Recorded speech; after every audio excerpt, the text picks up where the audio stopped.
Welcome, folks, family, friends, loved ones, enemies, frenemies, wizards, witches, muggles, mudbloods, people of Middle Earth, to another episode of Disguise Coverage, part of the Cover One Sports Network. I am your host, Anthony Prohaska. Find me on the old Twitter at pro__ant. That's pro, two underscores, A-N-T.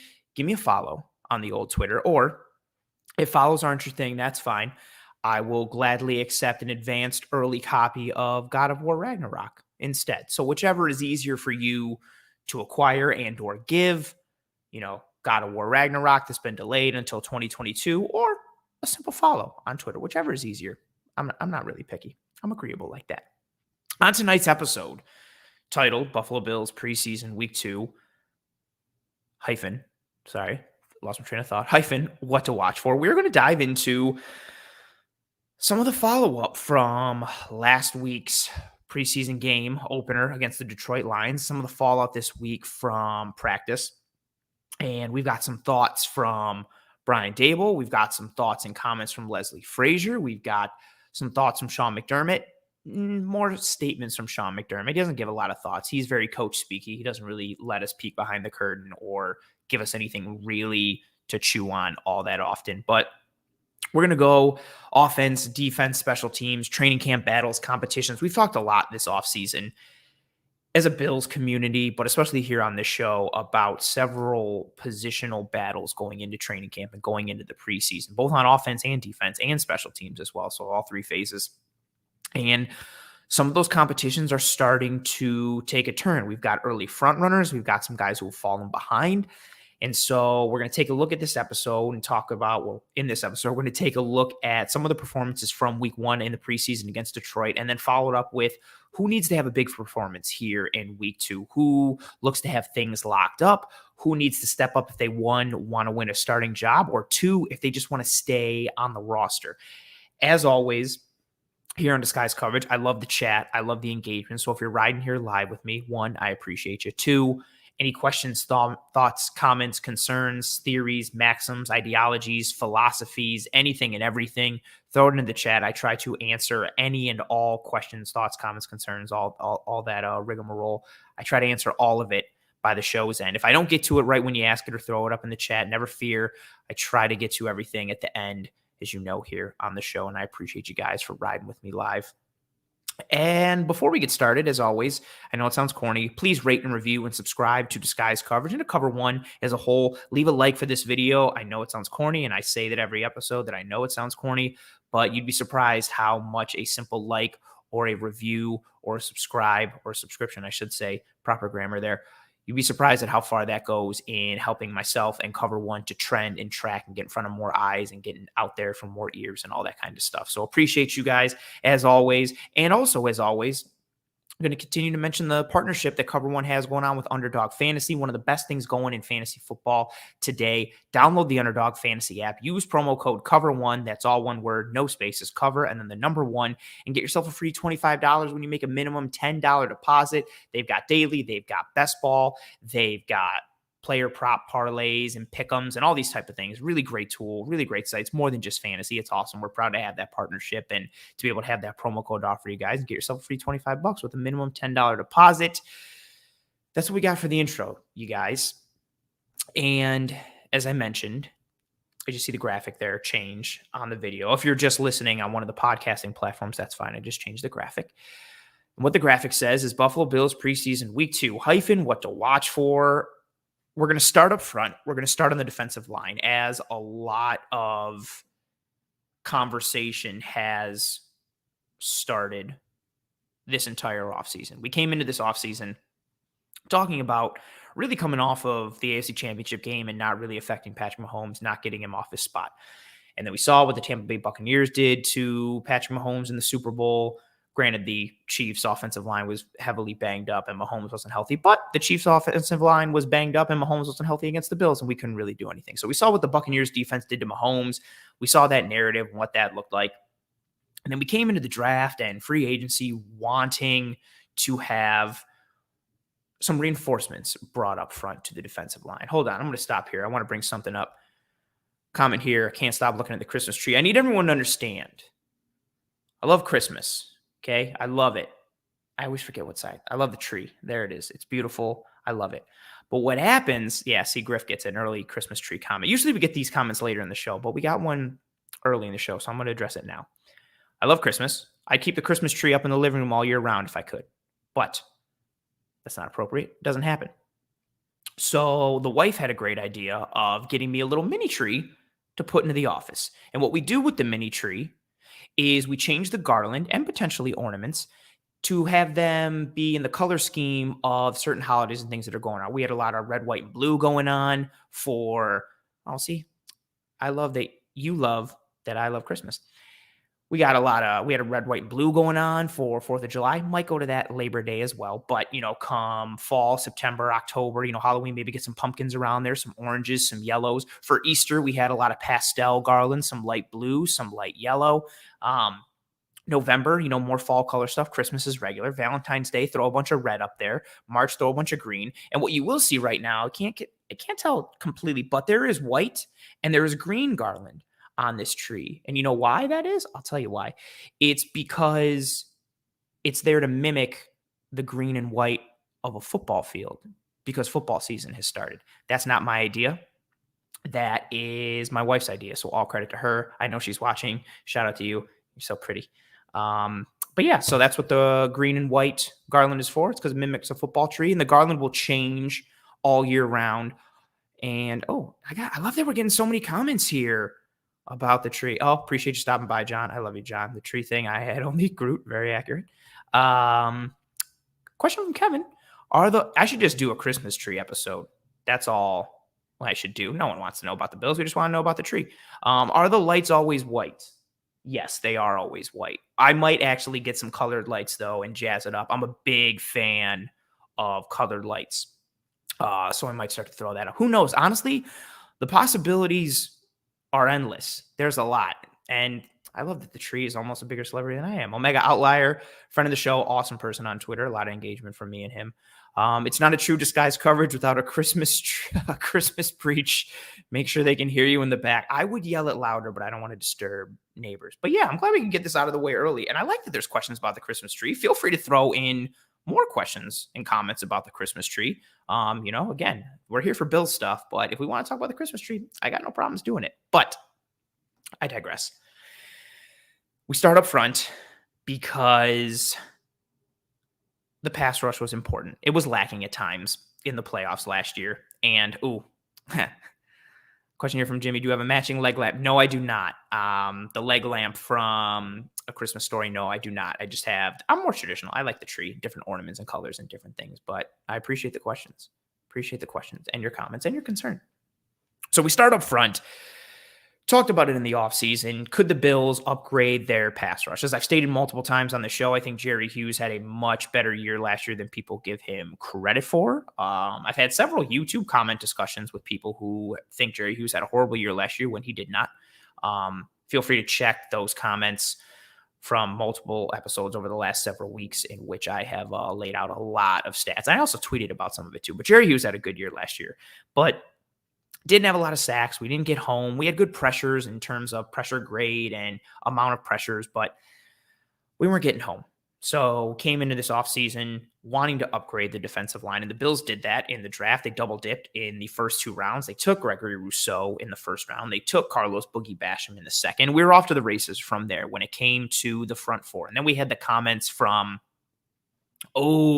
sorry, got distracted again. I like this idea from Kevin. You need to move that picture up and put a wreath above Groot, meaning the tree. That's possibilities. I like it. I like it a lot. But the Bills put everyone on notice when they went back-to-back defensive line, especially edge rusher in the first 2 picks. Taking one, I think people thought, okay, we got the edge rusher. We got Rousseau. Let's see what else the Bills do in the second round. And then they came back, and again, they double-dipped. When you add that in with A.J. Epinesa being technically the Bills' first-round pick in last year's draft, you've got 3 young guys on the edge, the Bills building for the future up there. And then you hear the comments from Brandon Beane and Sean McDermott talking about how they like to build the defense from the front out, that the defensive line is where everything starts. That's what they believe in investing in and building. Oh, good comment there, Griff. Just noticed the title. Well, yep, I have Intercontinental title replica. The old school one, the white one. That's my favorite title belt of all time. Yeah, good notice. We heard the comments from Bean and McDermott talking about, John, it's the Intercontinental title. Yeah, I figured you probably just heard me. I don't know why I'm saying it again, but good question. We heard Bean and McDermott talk about it. They believe in establishing the front four. That's the key to their defense. They like to build the team from inside out. And honestly, we've kind of thought that in general. Sean McDermott's background in Philly and Carolina, and especially in Carolina, where their defense was built and predicated upon that front four and dropping 7 behind them, simulating some pressures and doing things up front, but really just, and as Kevin said in the comment there, yeah, NFL games are won in the trenches. So the offensive line is tremendously important. Your defensive line is important. So the Bills said a lot of things about their defensive line. They did things about their defensive line. They drafted Rousseau. They drafted Basham. They brought in F.A. Obata. And so it was a major storyline coming into training camp and into the preseason. And Greg Thompson and I talked about it a decent amount after the Bills' first preseason game against Detroit. But we saw, man, what performances we saw from Gregory Rousseau and A.J. Epinesa. Man, I love the comments here that just keep getting me off track. Comment from John, Iron Sheik and Nikolai Volkov is the greatest tag team ever. Just my 2 cents. That's a heck of a statement. I won't disagree with you, but I don't think anybody has named them. Oh, that's fair. I like it. I like that. That's a very unique comment. I wonder how many people who are watching this episode and or watching it later or listening to it will know who the Iron Sheik and Nikolai Volkov are. Ooh, and then Kevin countered, Hart Foundation. Hart Foundation's up there. I'm a Legion of Doom Dudley Boys kind of guy. We can't go down that rabbit hole, but I like everyone's enthusiasm for the wrestling, as I also have enthusiasm for the wrestling. And I also have enthusiasm. See how I brought it back with that segue? I'm a pro. Gregory Rousseau, A.J. Epinesa, they had a really strong game against the Detroit Lions. Eric Turner and I broke down some of it in the Cover One film room. Greg Thompson and I talked about it in the Bills-Lions post-game show last week.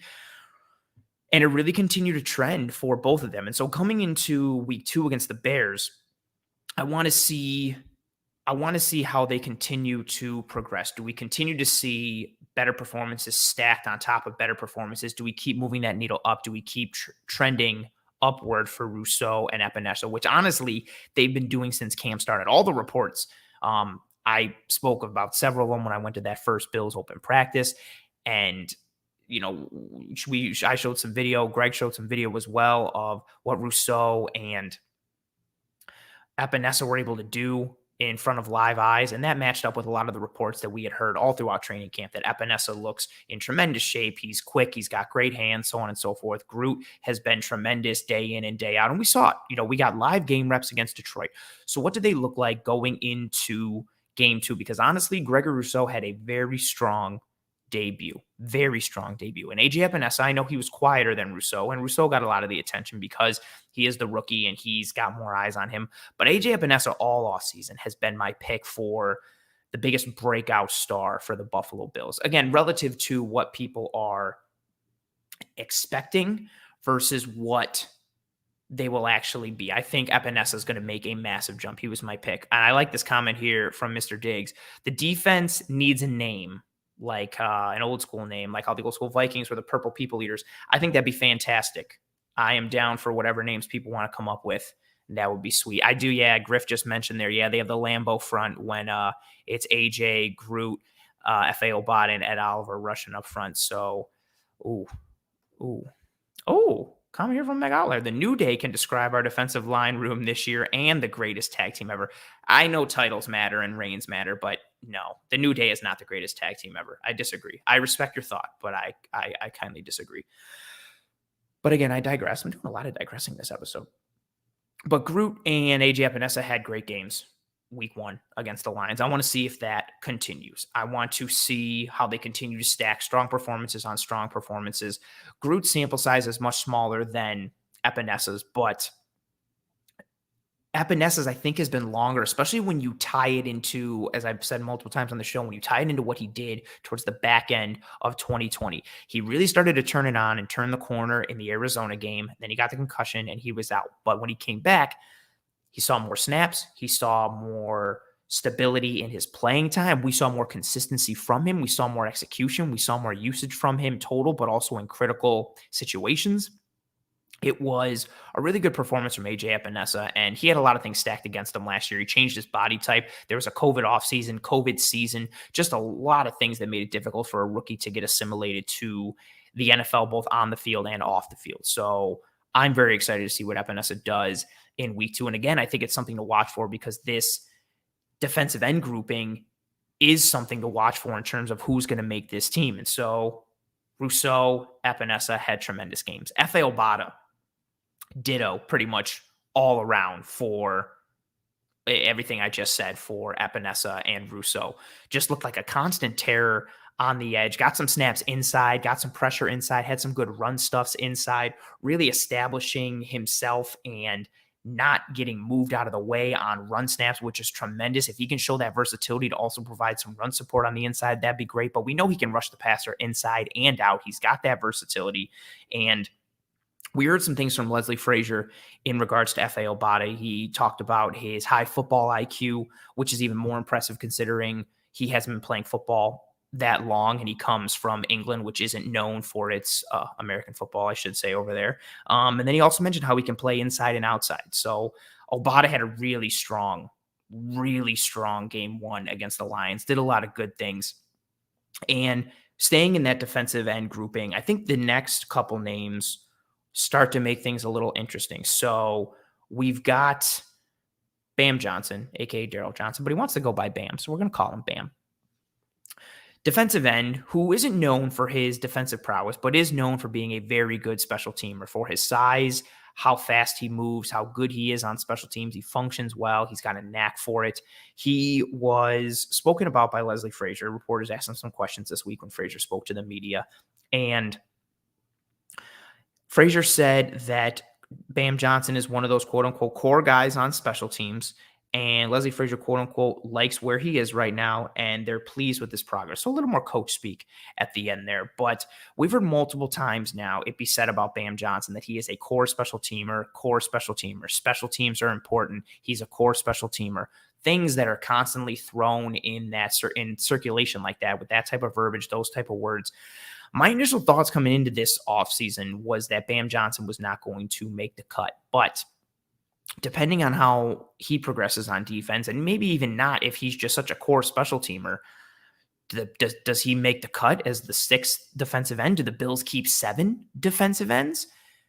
That's a big possibility as well. Ooh, I like the comment here from Kevin. Is it possible either Obata or Basham becomes the main backup for Oliver? Possible, although I would say not likely, just especially from a size standpoint. I think, somebody who we're going to get into when we talk about the defensive tackles, I think Harrison Phillips is going to be that main backup 2-star on one side. And then if the Bills keep 7 defensive ends, I don't know what the defensive tackle rotation like. So you're keeping at least 3, but are you keeping 4? And then you're keeping 4 defensive linemen. That's where it really starts to shake out. I mean, I guess if you're looking at the 3 tech aspect, if Obata or Basham is the backup, I think Obata has a shot at it because he's shown that he can play that role and he can rush the passer from there. But he's also, if he can hold up and show more that he can hold up against the run from that defensive tackle spot, I think you have a real shot or possibility there. I would say Obata has a better shot for it than Basham, just because, as I'm going to get into right now, that first game against the Lions, again, it's early, so we're not, putting any nails in the coffin or making any concrete final statements on anyone. But I think Carlos Basham underwhelmed a little bit for me. I noticed it, and I mentioned it in the post game. I noticed it first when I left the first open practice. I didn't really notice Carlos Basham. I didn't see him flash. I didn't see him make a lot of plays.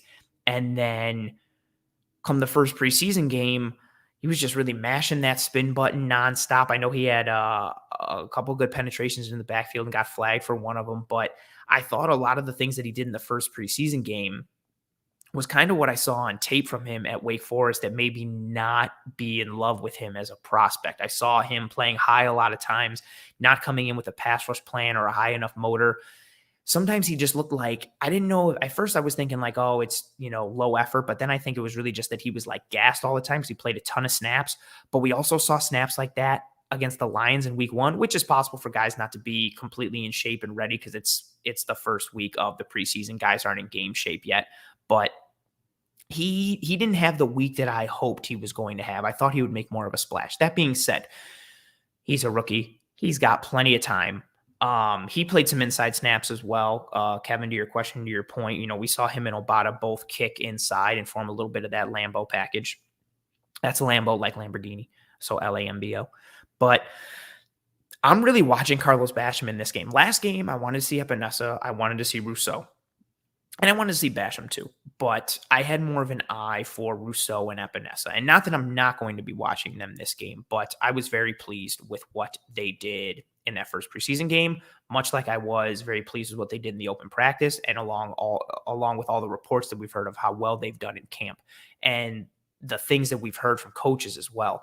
But I see you, John. I see your comment there. I just don't put Basham in that same, like, if we're talking about that first preseason game, I think Epinesa and Rousseau and Obata were on another plane in terms of where they performed versus what Basham did. And Basham had a couple quality snaps. He had some good plays, but overall, I don't think he flashed and played the way I guess initially I had hoped that he would, especially in juxtaposition in comparison to the game that Rousseau and Epinesa had. Oh, I appreciate you agreeing with that take, John. Yeah. So, but again, it's not final. We're not sitting here and being like, time to write off Basham. He's done. And again, when we're talking about who's going to make that final roster, I really don't see any scenario where Basham isn't making it. Like he's a second round pick. He's still got a decent amount of upside. He's still young. And we saw, if you watch those Bills embedded videos, Bean and co were pumped as hell to make that pick of Carlos Basham in that second round. I don't think he's going anywhere anytime soon. I think he could be like the worst defensive end this preseason. I don't think he's going to go anywhere. So again, you're looking at that defensive end room: Hughes, Addison, Epinesa, Rousseau, Basham, Obata, Daryl Johnson. Like, who's making this cut? Again, I don't think it is. Oh, no. I disagree with this one. So Basham maintained his gaps. I thought a couple times he got blown off his spot or opened some, but also Obata had a couple run stops, including, I believe it was the 3rd and 1. He was in almost like a one-tech spot, and he anchored down and shut down the middle of the field. I believe it was with Harrison Phillips next to him. I could be wrong, but Obata had a couple run stuff snaps in the run game. But again, if we're looking at Basham, I've seen a lot of the comparisons for Basham of Shaq Lawson, which I think could be a little actually like on par. I hate the whole like comp this player to that player. It kills me every time with Ed Oliver and Aaron Donald. But if Basham's role is to be a guy who sets the edge and functions well in run support, whether on the inside or on the outside. Yes, John, we are going to talk about Harrison Phillips. I see your comment down there. I'm going to defensive tackles next. Do not fret. But yeah, I mean, again, if he contributes in one way or another, it's a win. I'd like to see him continue to progress in his pass rush. I'd like to see him play lower and not get high off of his snaps and out of his stance. I thought that led to him getting blown up sometimes and getting out of position. But again, another week, another opportunity. We'll see what happens. And yeah, I see the comments. I agree with Griff. I thought Obata flashed a lot in several ways. He had the beautiful pass rush that led to the interception for Andre Smith that got called back because of roughing the passer. He had that one. That's just the one that I think a lot of people noticed, but he had a lot of quality pass rushes that just didn't get, the press or covers that they should have because see comment here from Seals. Obata was penetrating on almost every snap. He looked almost unblockable no matter where he was coming from, whether it was the outside, whether it was the inside, the hand technique, the swipes, the long arms. He was just winning. It seemed like almost every rep. I thought he flashed a lot. I thought he flashed the most, mainly because he played more snaps than Rousseau and Epinesa. But I think on the front and on the defense, I think he flashed the most out of everybody. Ooh, super chat from John. This is an attaboy. I got to scoot. Oh, sorry to see you go, John. But between the tree, the WWE belt, and the analysis, oh, a star is born. Legend in the making here. Night with several exclamation points. Oh, that's awesome, John. That was really nice, man. Thank you. And I appreciate your donation and the kind words. That's awesome, man. Thank you so much. I probably will, I don't like to promote myself like that, but I might screen grab that and tweet it. That means a lot to me. Thank you so much, John. I appreciate you. Yeah, so I loved what Obata did. But again, at the end of the day, depending on what your thoughts are, where your feelings are, what camp you are in, all of these guys on the front, I'm talking about the front line, the defensive line. Sorry, I got distracted by this comment from Griff, who said, I already called dibs and Prohaska being 2021's breakout Bills podcaster. Thank you, man. I really appreciate that. You're here every week, rocking with me. I appreciate you. And thank you for the night for the kind words there. Ooh, good comment here from Bills Mafia STF. I do need an AEW belt. The championship, the heavyweight title is a gorgeous belt. That would be sweet. If somebody wants to send me the AEW belt, a replica belt, I got no problems with it, no qualms. But that's a fair comment. Appreciate you. But again, I digress, as I've said for about the 80th time this episode. All of these guys along the front, defensive tackles included, who we're going to talk about next, someone has to not make this roster. And it's going to be tough because, again, everybody offers something. Even Bam Johnson, who was my early pick for guy who wasn't going to make the roster, he's still a quality player, even just off of his special team snaps alone. I value special teams a lot. So you give me the guys like Taiwan Jones and Saran Neal and Bam Johnson and Jaquan Johnson. Dude, like, I'll take those guys, even if they don't offer a lot on special teams. I'm going to throw this comment up there just so people can read it. Appreciate you, G Seals. Somebody's not making this team. And it's not for lack of talent or lack of effort or lack of ability. There is not somebody who we're like, well, yeah, he's the easy cut. Even for me, again, Bam Johnson was my easy cut for the defensive ends, but it's still not an easy cut. It's going to be a very interesting position battle. We come into this Bears game, I don't know, if Bam Johnson has a really strong game against the Bears, that furthers, if he offers you anything on defense, he's making this team because of what he offers on special teams and because of how much he's respected by coaches for his special teams prowess. So if Bam Johnson does anything on defense, he's going to make this team. But again, if Obata keeps playing the way he did against Detroit, you can't cut Obata. Rousseau's already making the team. Epinessa's already going to make this team. Basham's already going to make this team. And then we've got Addison and Hughes, who I think are locks to make this team. But is there a scenario where they don't? A lot of chaos could ensue. But anyway, that's what we're watching for. This edge rushing group is still something to keep an eye on. And again, we get another game in 2 days. Everyone needs to be watched. If there is any defensive end that gets in there on any snap, he needs to be watched. What's he doing in run support? What's he doing in pass rush? Everything. His moves, his intensity. We need to watch everybody because this competition is intense. And as I go backtrack here from the comments here, yeah, 4-phase special teamer, beating how much he goes with there in terms of all the phases he plays. Oh, comment out. Bruce Nolan is tremendous, Griff. So I take that compliment very seriously. Thank you so much. Question here from Bills Mafia STF. Do I think it is at all possible that 11 D-line make the team? Yeah, I think it's possible. I think it's more possible than I did earlier. Again, I think, not to get into too much roster projection, but Hughes, and I feel like I'm going to forget somebody, but Hughes, Addison, Rousseau, Epinesa, Basham, Obata, Oliver, Starr. I think those are locks. I hope I didn't forget anybody. That's 8 already. I think Harrison Phillips makes it. That's 9. So, like, I feel like even those are like a hard 9 locks. And then if you're looking at anybody else, again, I've only got 3 defensive tackles in that grouping. You would think a 4th would make it, whether it's Zimmer or Vernon Butler. We're going to talk about the defensive tackles in a minute, but you would think a 4th would make it unless they really feel confident having only 3 true defensive tackles, and then they're rotating Obata or Basham inside to play some snaps on the interior. But you would think they would also run 4 defensive tackles. So that's probably 10. And then if Bam Johnson makes it, that's a pathway to 11. I think there is a realistic path to 11 defensive linemen making the team. I don't know if I still think it's the most realistic option, but I definitely don't think it's a 0% chance. There is a there is a realistic path to 11 defensive linemen making this team for sure. I don't think that would be crazy at all. And yeah, you easily could.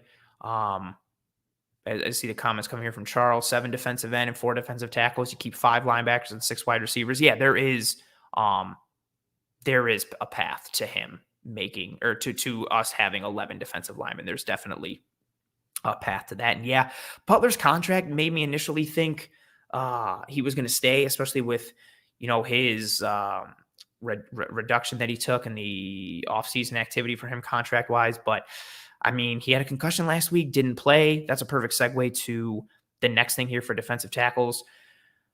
I'm sorry that we're going to talk about it after John left, who mentioned if we could talk about some 99, aka Harrison Phillips. Harrison Phillips had a tremendous game for me as well. Not only, so he had some really good run stuff snaps.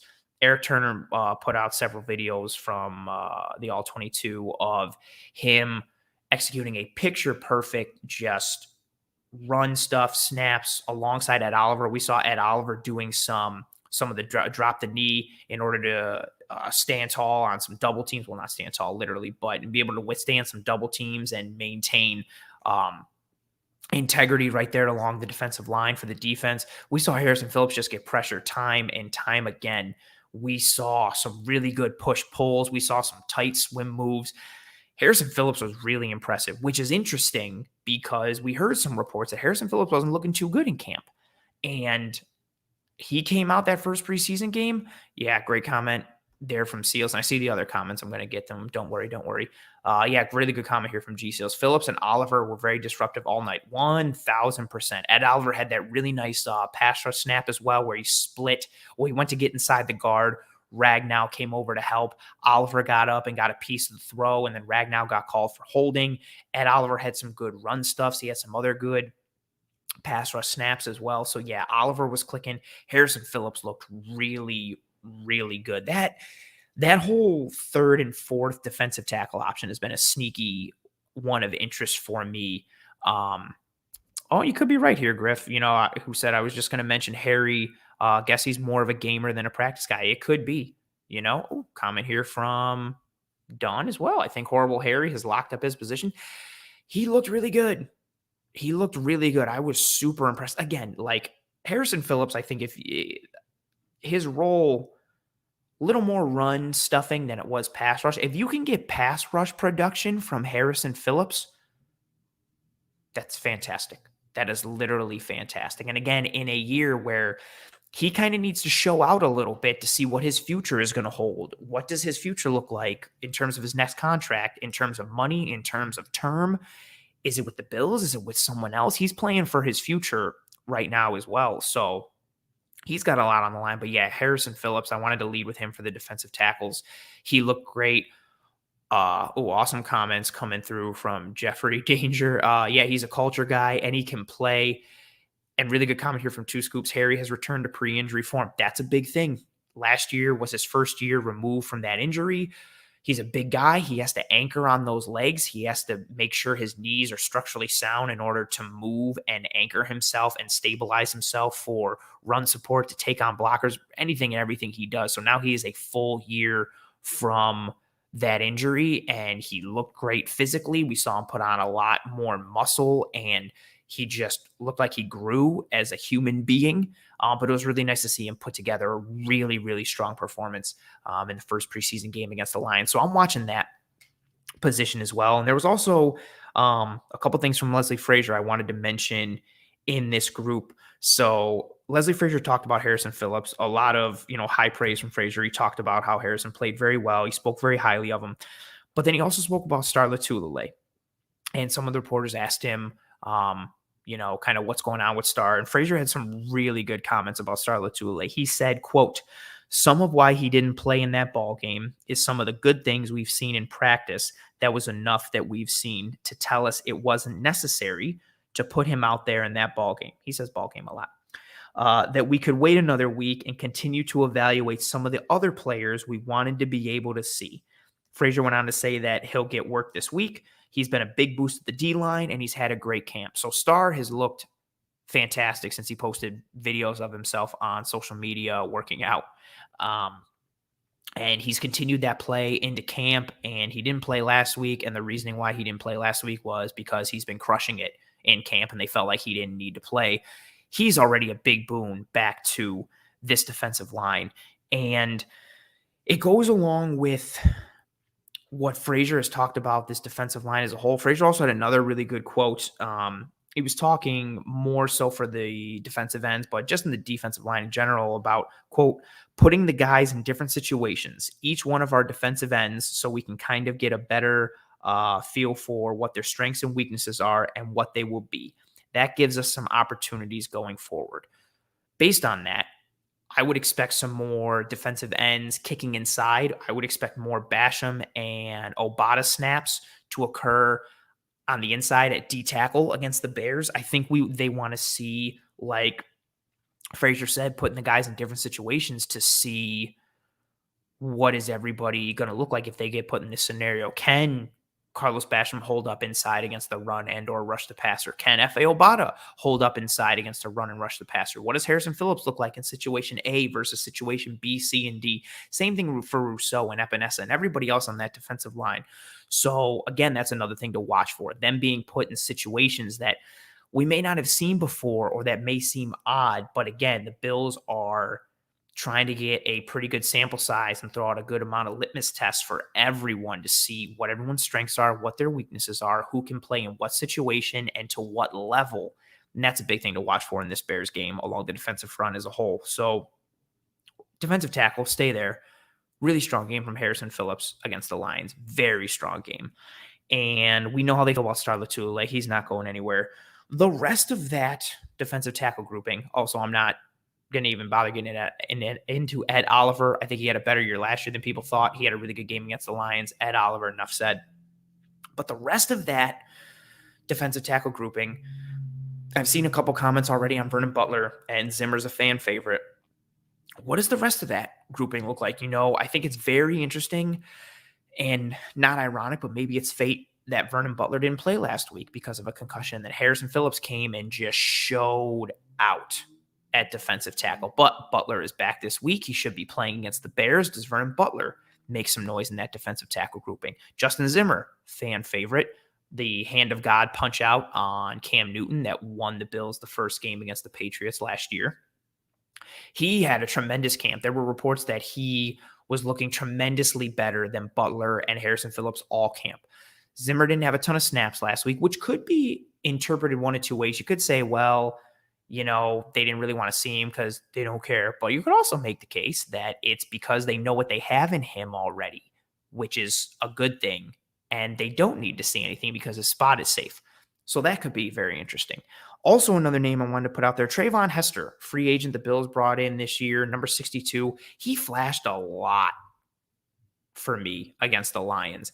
And I think his chances of making this team are not ideal, but I really want to see what we get more of out of Trayvon Hester. I thought he had a really not super strong game, but he flashed a lot, which is awesome for a depth guy trying to make a team. And let's go to some of the comments. Comment here from Charles. What does this coaching staff see in Butler?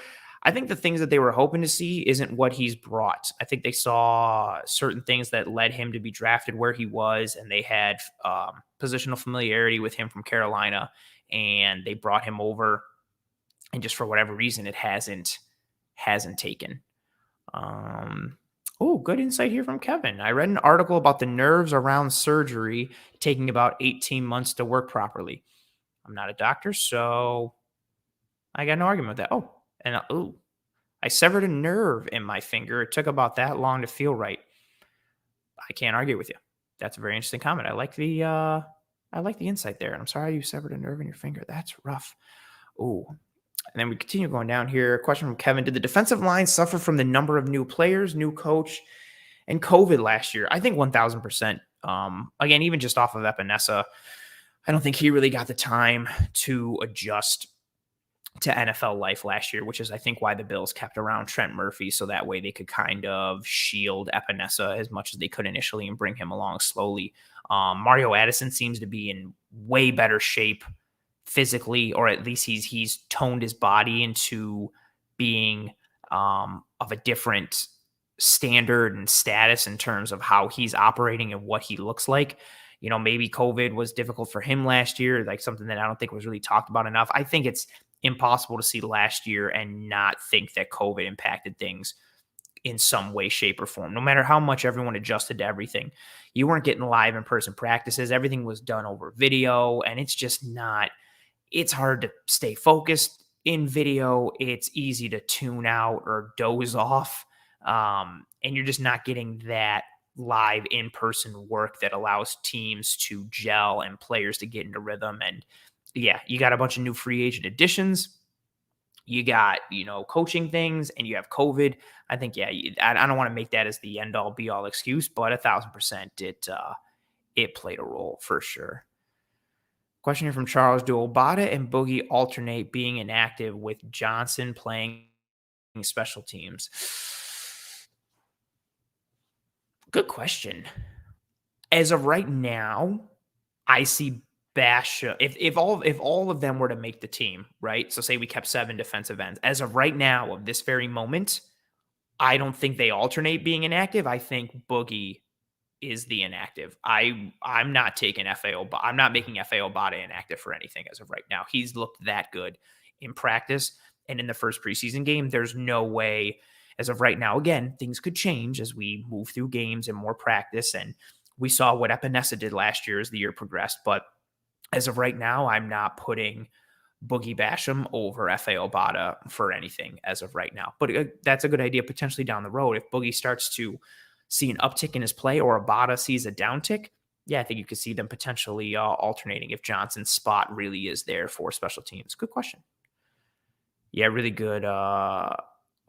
Here we go. Any other comments? Oh, good comment here from Omega Outlier. I forgot about this. Mario Addison's brother being killed made it hard for him to fight the grind, especially with COVID protocols piling on. He looks rejuvenated, and I'm excited. Yeah, he looks different mentally.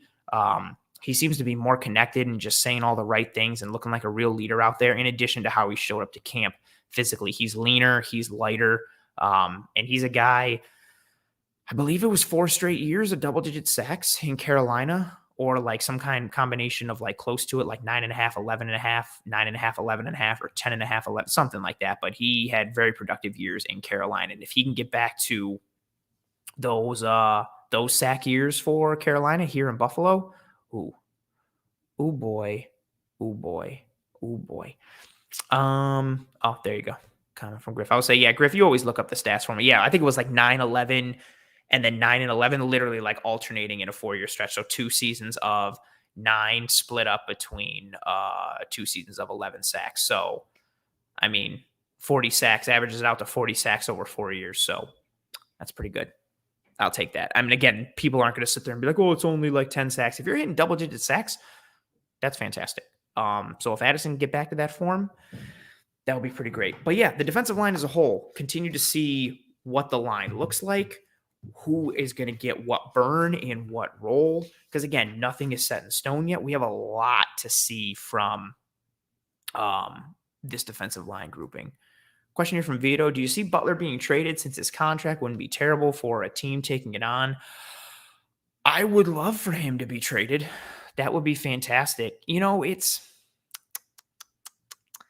I could see him being traded like for, if we got a 5th, that'd be awesome. But I could see him being traded for like a 6th or a 7th, even if it's just to like, we want to lessen the dead cap aspect. So if we can trade him for a bag of footballs, cool, we'll do it.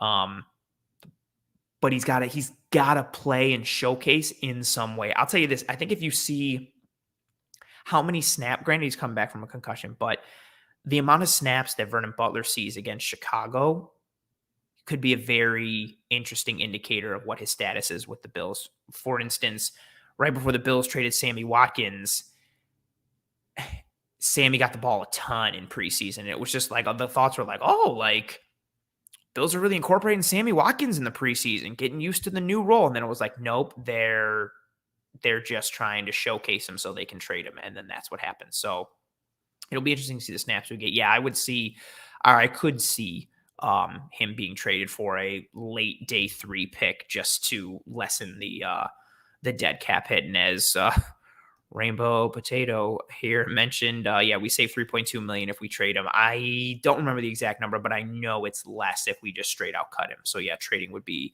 a better option. And to Kevin's point here, Butler did make a few critical stops last year. One I remember was a goal line stop. Yeah, I believe he had a huge goal line blow up against the 49ers. And he also had a really good play against Pittsburgh where he destroyed their left guard and drove him about 10 yards into the backfield. And other than that, I don't remember much from him, but he's a space eater. He's a offensive line disruptor in that he's just supposed to occupy blockers and allow the linebackers to stay free. So not that his job is easy, but he's going to do a lot of things that we're not going to see and that aren't going to flash all the time. You're not going to necessarily notice this big, huge guy just standing in the middle holding his own. I think it's easy to miss stuff like that for people. So, maybe he's doing better than a lot of people initially think, but him coming back from the concussion, what snaps he gets this week and what situations, it's going to be very interesting. We spoke about the linebackers a little bit. Now we're going to move on to the linebackers. So we know that Matt Milano and Tremaine Edmonds are the starters. They're not going anywhere. I also don't think AJ Klein is going anywhere. So let's talk about the rest of the guys because the linebacker group has suddenly become very interesting. Mike Bell was cut. I liked what he did against Detroit. So him going, again, it's not detrimental, but I was like, oh, I like Mike Bell. I like what he did. I really liked it for the linebacker grouping as a whole. I thought Adams looked good at times. He did have that missed tackle on that big run, the same play that DeMar Hamlin also missed a tackle. Tyrell Dodson looked strong in the limited snaps he got in the beginning. And then the two real standouts, the guys who played the most snaps, there you go, Griff. Andre Smith and Giles Harris, but I'll start with Andre Smith.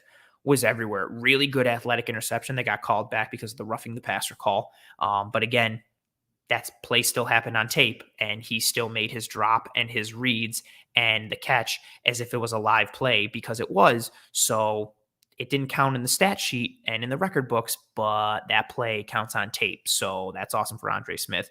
He was everywhere when it came to that first game against Detroit. He was making plays against the run, plays against the pass, running down receivers coming over the middle, running down receivers coming out of the backfield. Just a really strong game against Detroit. And a couple of reporters asked Leslie Frazier about Andre Smith being re-signed this offseason and asked him, what made the team look at re-signing him and what made him worth it. And Leslie Frazier said he's worth re-signing because, quote, he's one of our core guys. Again, we've heard this phrase a lot for people. He's one of our core guys on special teams, end quote. Some other things he said, Leslie Frazier about Andre Smith, he said he makes our special teams really good, which piqued our interest, but he also has flexibility on defense. He can play inside and outside, and he can play on third down. He's, quote, a guy you feel good about if we get injuries. He can step in and play. I think Andre Smith is making this team as of right now. But honestly, I think it's going to carry through. I think Andre Smith and Dodson make this linebacking core. I think you see Edmonds, Milano, Klein, Dodson, and Andre Smith. But again, it's a very interesting position. We're all of a sudden sneaky deep at linebacker, maybe not with top end talent, but we have more like C plus to B, maybe even B plus talent, maybe on a good day. At linebacker, which we did not seem to have last year. We had a huge drop off after Milano and Edmonds, and I guess even Klein to a degree. But Andre Smith looked really strong against Detroit. Giles Harris also looked good. He flashed at times. He had a really nice contribution on a run stop, I believe, also on a third down, where he just filled the hole and occupied the center, and the running back had to go somewhere else and got shut down. Giles Harris made some nice plays. He had a good reputation coming in. And Frazier spoke about him as well. He said, quote, going back to OTAs, he's done a good job for us with his command of the huddle. And he also mentioned that there were some issues with the radios in the helmets against Detroit. So again, that's how the plays are communicated. If you see anybody with a little green sticker on the back of their helmet, that means they have the radio in there and they're able to hear the calls coming from the sideline. The radios or the comms went down, so they had to communicate things the old school way.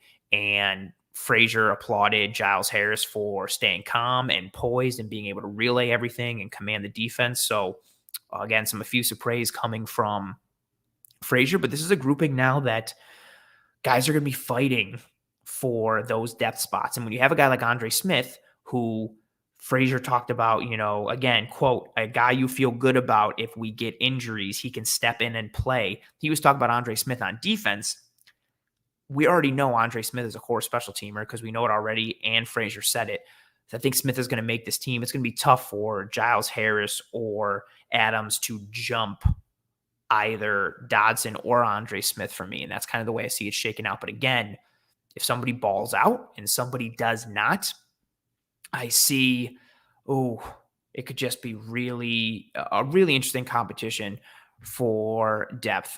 I don't want to bring this comment up, but I'm gonna because it's ridiculous. Tell your QB since he didn't feel. I'm not even gonna pull this comment up. It's foolish.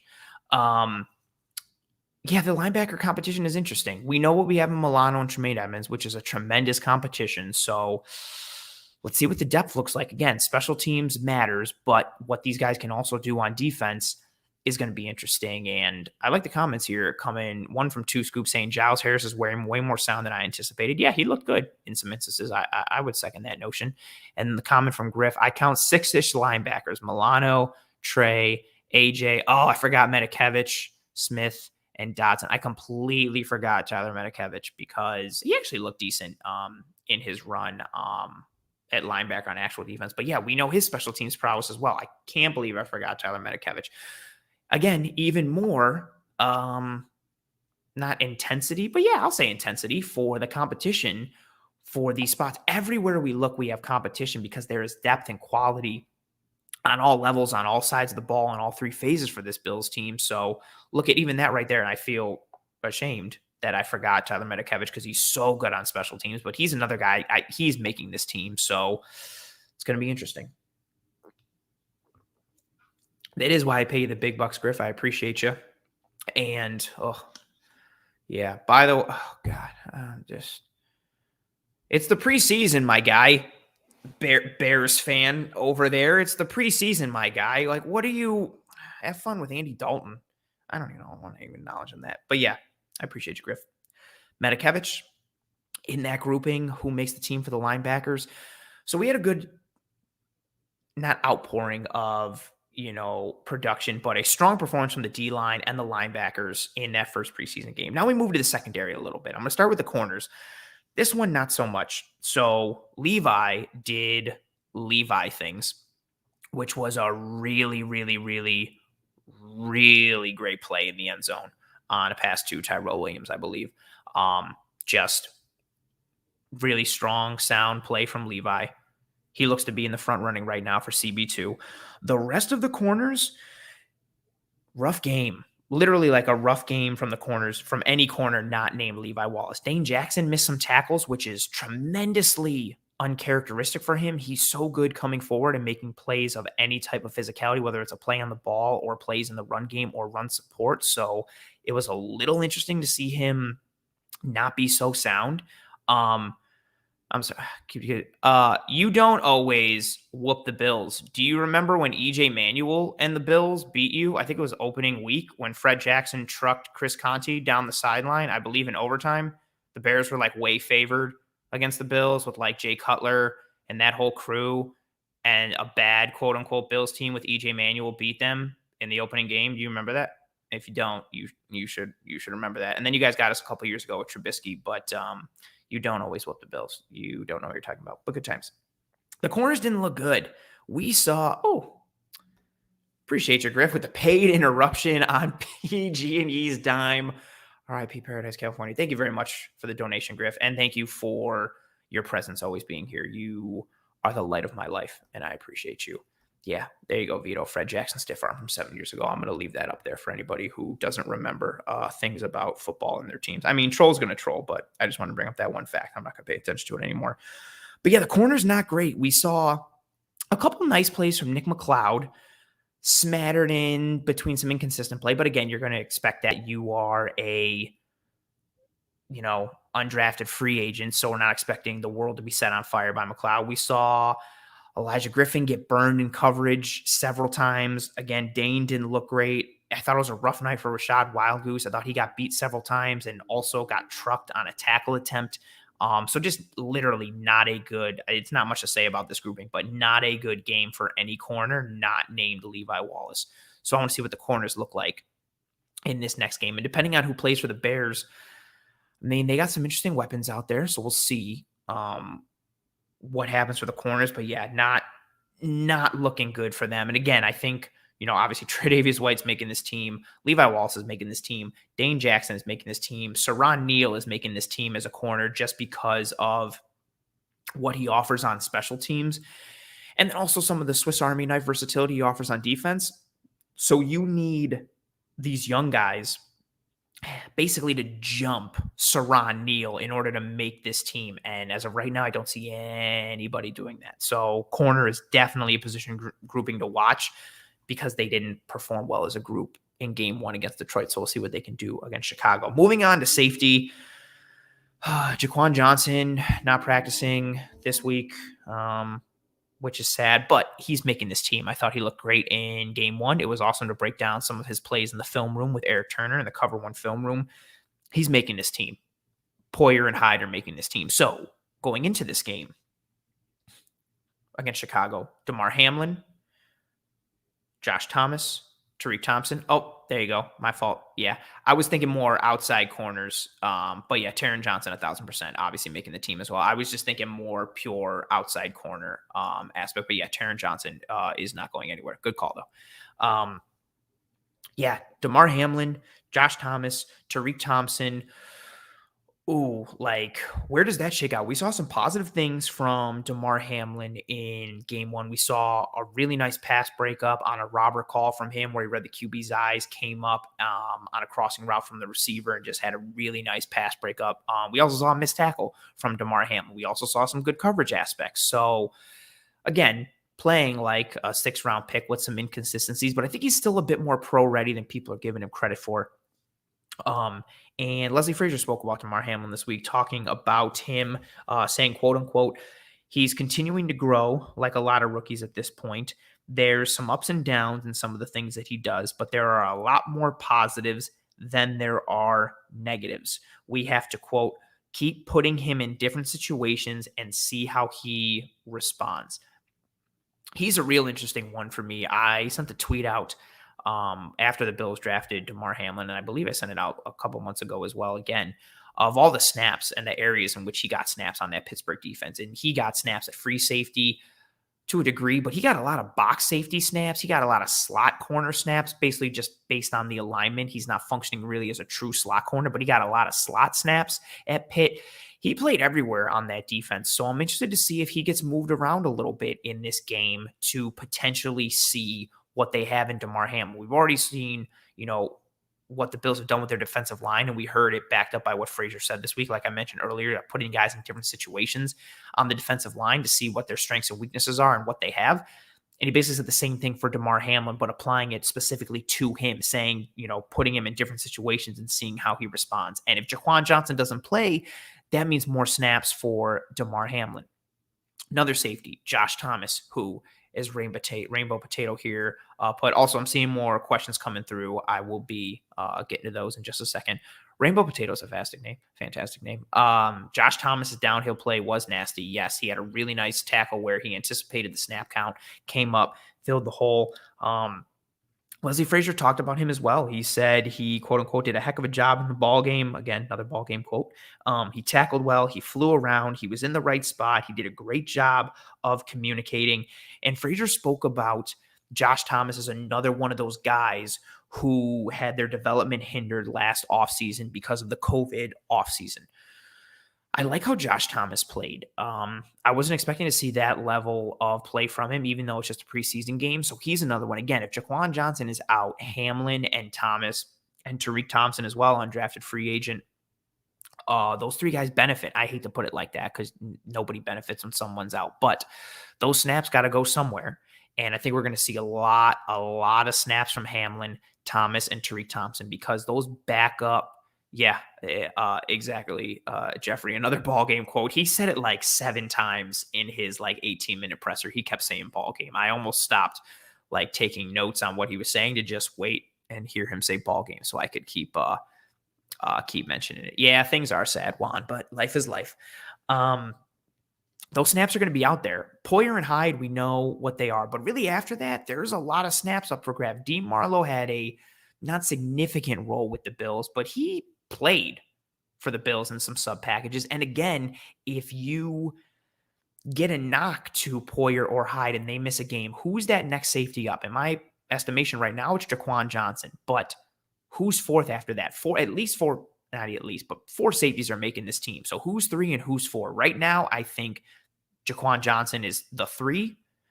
My head says that, and my heart says it as well. But who's going to be that fourth? And also, could that fourth leap Jaquan Johnson? It's a very interesting positioning grouping battle, like we're really seeing across the entire defense. There's a lot of depth spots up for grabs that are going to be decided based on how guys function in the defense, but also what special teams value they offer as well.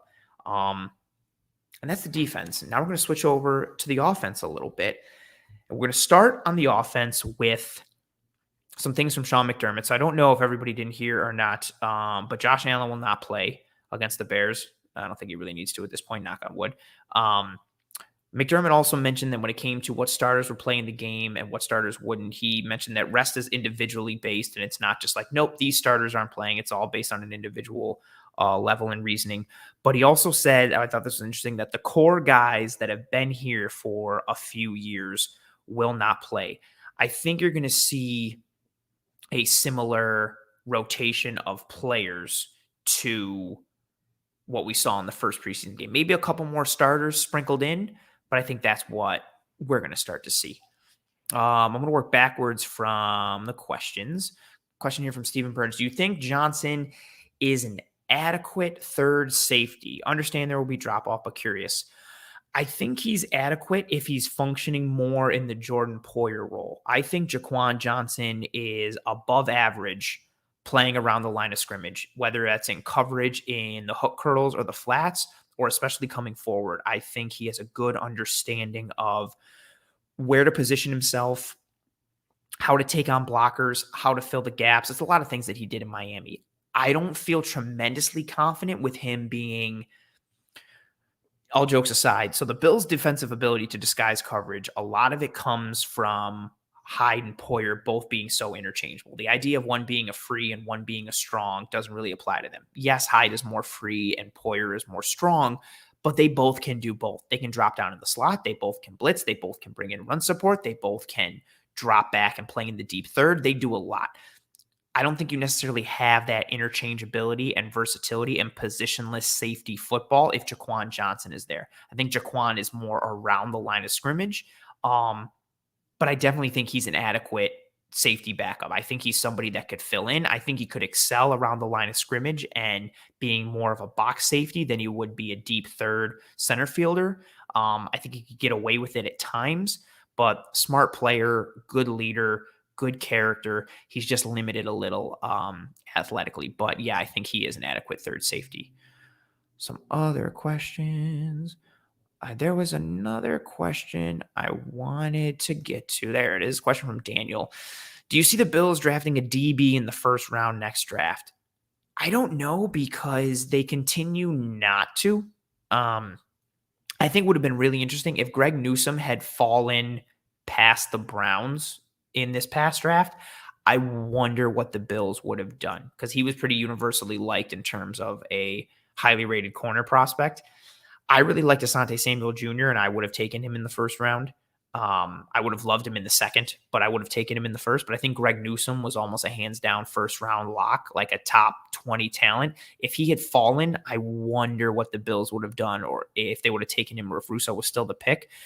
They seem really comfortable and confident with Levi Wallace. They seem like, awesome comment there from Kevin talking about Jaquan Johnson. Yeah, Johnson is a good football player, even if he isn't very athletic, 1,000%. That's exactly what he is. He's a good football player. That's exactly what Jaquan Johnson is. He's not going to blow you away with his measurables and speed and size, but he's just a good football player. And yeah, to round out your comment or question there, Daniel, I don't see them drafting a DB in the first round. I think somebody elite would have to fall for them to take a DB in the first round. I think they're very content to roll with Trey, Hyde, and Poyer, and then patchwork that second corner spot with a veteran and a young guy, a veteran and a young guy. We've seen it the last several years. They've had opportunities. I'm still going to pull for it because I want a corner too with more versatility for the defense. Somebody just with a little more speed and athleticism and some man-to-man coverage ability so we can have more coverage versatility on the back end. I'll probably find a way to talk myself into it happening next draft. But as of right now, I don't see them drafted a DB in the first round next year, especially a corner. And I think safety needs to be on the books at some point going forward because Poyer and Hyde are starting to get up there in age. I think they've each got another 2 to 4 years of solid football left, maybe even more with how great they take care of their bodies. But yeah, eventually we're going to start to need to spend some earlier picks, day 1 or day 2, on some secondary reinforcements there. Also good comments here. Yeah, Jaquan Johnson does have a knack for finding the ball. And I love this comment from Kevin. Hopefully the Bills get the 32nd pick next year. Fingers crossed. Fingers crossed. Sorry, I wanted to backtrack and get the comments there about the defense. Again, so we're going to continue to move on to the offense. And a couple more things from Sean McDermott. So Stephon Diggs will not play tomorrow. They're looking for him to have a more active role in the next days to weeks. He's got that knee injury. Dawkins apparently made significant progress in coming back from COVID, and he will play Saturday, which I find surprising, but I trust McDermott and the medical staff. Bills have a tremendous medical staff, knock on wood. So Dawkins will play on Saturday, which is fun. But as I mentioned several minutes ago, as we start to not officially wind down in the show, but got some offensive coverage here, the guy on the graphic for this episode, Mr. Devin Singletary, Mr. Devin Motor Singletary, he looked very good in game 1 against the Lions, much like he did his rookie year when he was a guy who had the highest yards per carry in the NFL amongst qualified running backs. Granted, there was some context and some situational reasons that led to him having that, but he has flashed at times, and he looked really good in game 1. He showed a lot of vertical acceleration. He showed lateral agility. He showed good decision-making. Just a guy who, when he saw the hole, whether it was in zone or those gap runs or even the draws out of shotgun, he attacked the hole. He attacked every inch of space that he was given by his offensive line. The offensive line did a good job for him, but Motor just attacked every opportunity that he had. He didn't get cute. He just stayed downhill, north and south. He made 1 or 2 moves to maintain elusiveness and get away from guys, and then foot in the ground, upfield, vertical acceleration. Just a really strong game from Singletary. And Brian Daboll spoke about Devin Singletary this week, and he said, quote, "He's been a pro. It's a competitive room, but he's been consistent. He's been available. He's been dependable."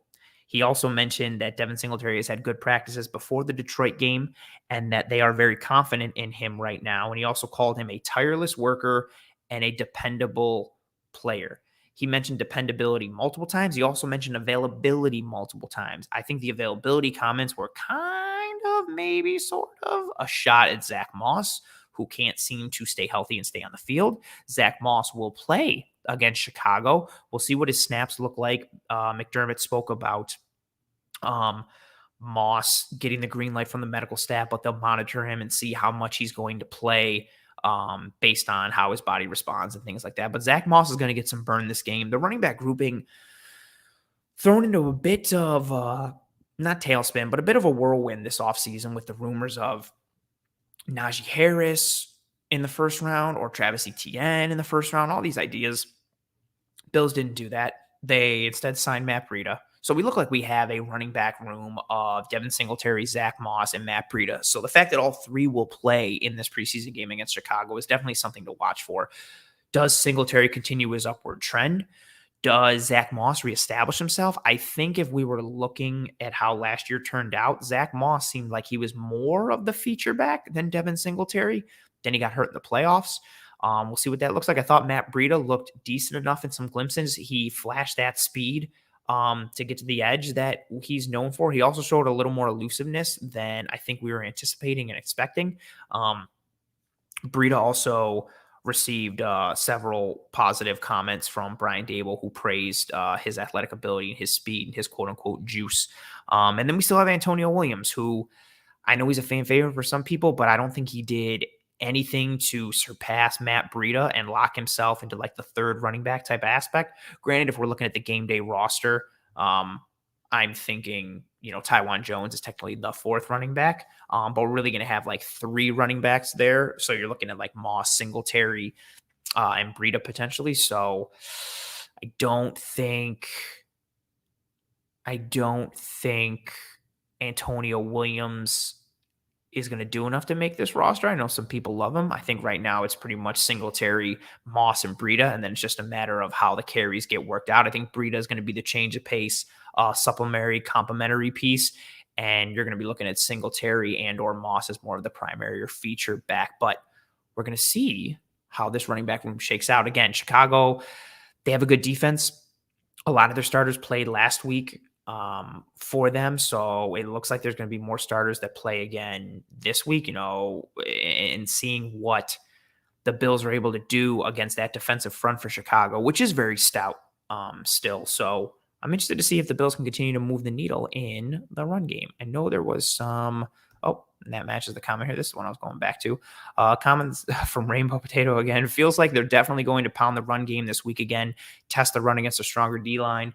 Yeah, Eric Turner and I went over that in the Cover One Film Room episode, breaking down the Lions-Bills game. Everything that they did was in that game was a game with purpose.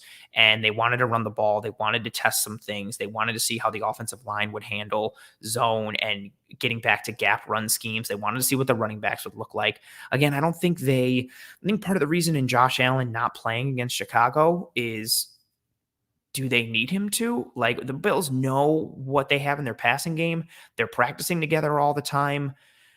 They worked out in the offseason together. Like, they have their rhythm and their routine. Why play and risk injury or put more tape out there for more teams to study? I don't think Allen and crew need to be out there. And they think they know what they have in Mitchell Trubisky, and he's going to be the backup. They're not there to get Mitchell Trubisky more snaps to get him ready for the regular season. God forbid. Josh is the guy for every single game in 2021. But yeah, they're going to test some things and see if the layers they added in the offseason yield results and productivity. And so I think they're going to test Singletary and Moss and Breida and guys like Cody Ford to see how they hold up in certain scenarios, because they're going to be starters and playing key minutes and key snaps in this regular season. So yeah, I think you will see more of a run game this week against Chicago, maybe with some more passes sprinkled in to see what you have from the wide receivers, which we're going to talk about next. But yeah, I think you'll see more run game.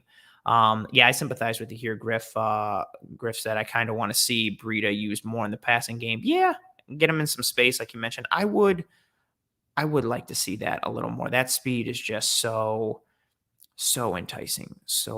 And yeah, awesome comment here from Kevin. I have confidence in this coaching staff. They seem to be very good at self-analysis. Yes, they are very good at self-scouting and course correction. So 1,000%. Oh no, I disagree, Kevin. Kevin, who said Williams did do a lot better than Breida last game. I disagree. I think Breida at best for Antonio Williams, I think they played the same, but I think Breida looked better than Antonio Williams. And that's not even including the Antonio Williams fumble. I think Breida flashed more and showed NFL regular season game value much more than Antonio Williams did. But teach his own. What else? Oh, yeah, coming here from Two Scoops. Gilliam with 2 first down runs. Like it a lot. I like Reggie Gilliam. I wish he could be, more roster safe, but it's going to be tough. Oh, Heather likes herself some Devin Singletary. It was just a matter of sorting out 1 versus 2. Singletary came in strong. Miss came in late. I think you meant to say late, but I appreciate you. And now we're going to move on to awesome comment here from Frank. I've been a Buffalo fan since 1988. I'm 39. I should start a YouTube channel called Love Cover One. That would be awesome. I appreciate you.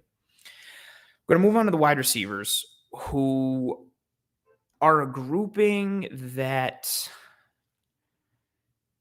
I don't know. I don't want to say the competition has been a little disappointing, but Isaiah Hodgins did not flash in camp as many thought he would.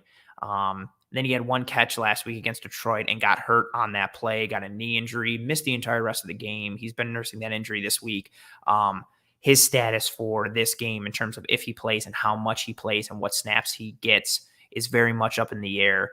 But this is a very interesting group because just of all the comments and reports that we've seen from practice, which has basically just been that Isaiah McKenzie and Jake Kumerow have solidified themselves as wide receiver 5 and wide receiver 6 on this team. We know Kumerow, again, as we're going to see, is a theme for a lot of the depth guys on this team.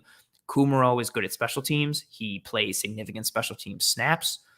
So having a guy as your 5th or 6th wide receiver who also contributes on special teams is a very good thing. Isaiah McKenzie, a guy who was looked to be kick returner number 1, punt returner number 1, especially if he could handle those dropsies issues. Vito, I see your comment there. I'm going to get to it in a minute. McKenzie, looked to be like the special teams guy, and from all the reports in camp and from what I saw at the open practice as well, McKenzie looks to be the clear-cut number 1 for kick returner and punt returner duties. We also know what he offers from a niche perspective and gadget perspective on the offense, but also like he showed some upticks in his route running ability last year. He's mentioned and gone on the record, things that he's learned from being in the same room and position grouping as Cole Beasley, and his route running has improved since Cole Beasley has been on this team.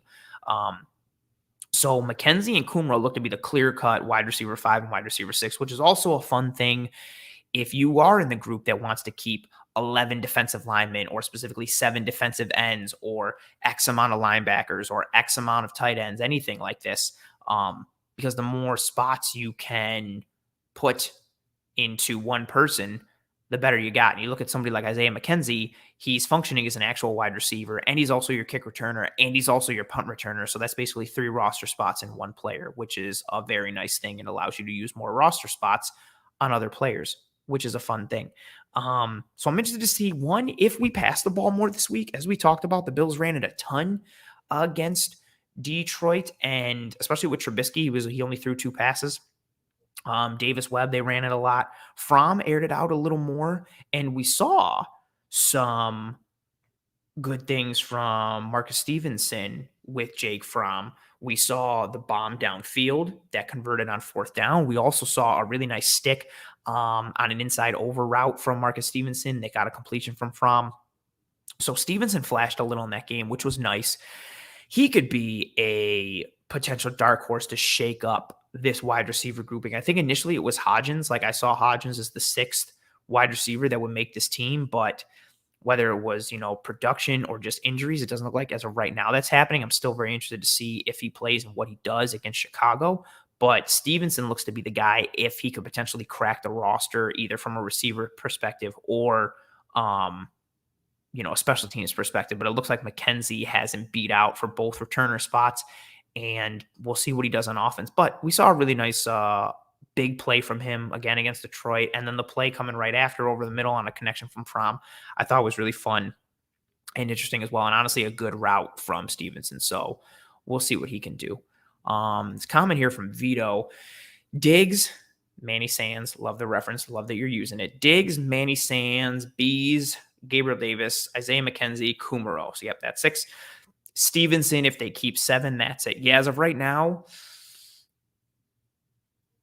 I'm seconding that notion almost completely. Hodgins would have to do something crazy in these next several games or throughout the rest of camp. Same thing with Stevenson. I think as of right now, those are your wide receivers, especially with the special teams versatility that Isaiah McKenzie and Jake Kumerow offer you. Comment here from Griff. Stevenson is likely going to the practice squad, just don't have the roster spots, especially if we're keeping 7 defensive ends. Yeah, that's fair. Question from Frank. Is Ertz staying with Philly? As of right now, it looks like it, or unless you believe all the reports that any minute now he's going to get traded to the Buffalo Bills, which we've heard like 75 different times.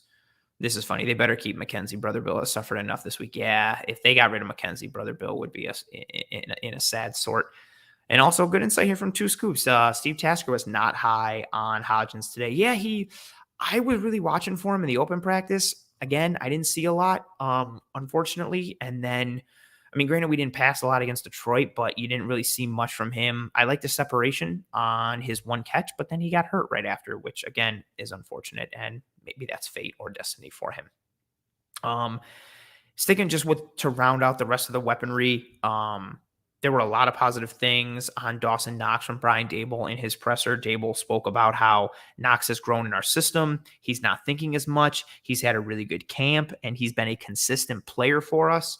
Knox had a really I don't want to say great, but a really good route on Mitchell Trubisky's one completion in the game against Detroit. He went over the middle, burst across the middle, got open, and Mitch actually made a really good pinpoint throw to get that ball to Knox. But we know what we have in Dawson Knox, which is a very athletic tight end who is made for today's NFL, but he does not have a lot of polish because he did not get a lot of snaps and opportunities at Ole Miss. He's still new to the tight end position. He was a quarterback before that. So, man, hope is not a plan, as Greg Thompson would say, but hopefully Dawson Knox starts to improve a little bit. We really haven't seen much from anyone else in that tight end grouping. Jacob Hollister hasn't done much. Sweeney, I know, got injured. I believe he's in a boot or suffered something significant, which is unfortunate for him because I like him. I want to see more snaps for Quentin Morris. I'm looking for him against Chicago. He was impressive in the open practice that I went to, and I saw some good things and some flashes from him. I think he has an outside shot to crack the roster, especially if Hollister doesn't impress.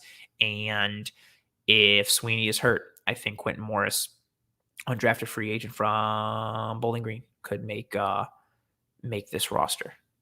Comment here from Potato. I'd like to see Gabe Davis have an improved short area game this year. I think it was his biggest weakness last year. I think that's fair. The route running aspect of his game, I think, will come with time.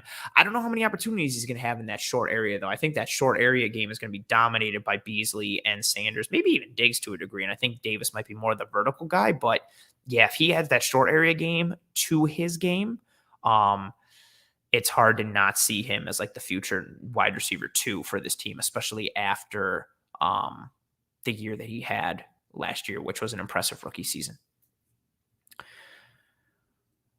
Okay. Now we're going to move to the offensive line. I'm not going to talk about Bobby Hart because his name has been dragged through the mud enough. He had a terrible game. That's it. Bobby Hart did not play good. He's not going to make this team, but he's going to stay in camp and eat snaps. It is what it is. But I think also within that, just from an overall standpoint, Tommy Doyle also did not play great. Rob Quinn had a tweet about that. That was a bit controversial. Granted, I see the question there from Heather. I'm going to get to it in a minute. Tommy Doyle did not look great. As Bobby Hart was getting blown by on the left side, Tommy Doyle was getting blown by on the right side. And Spencer Brown, I thought Spencer Brown looked good in his run blocking.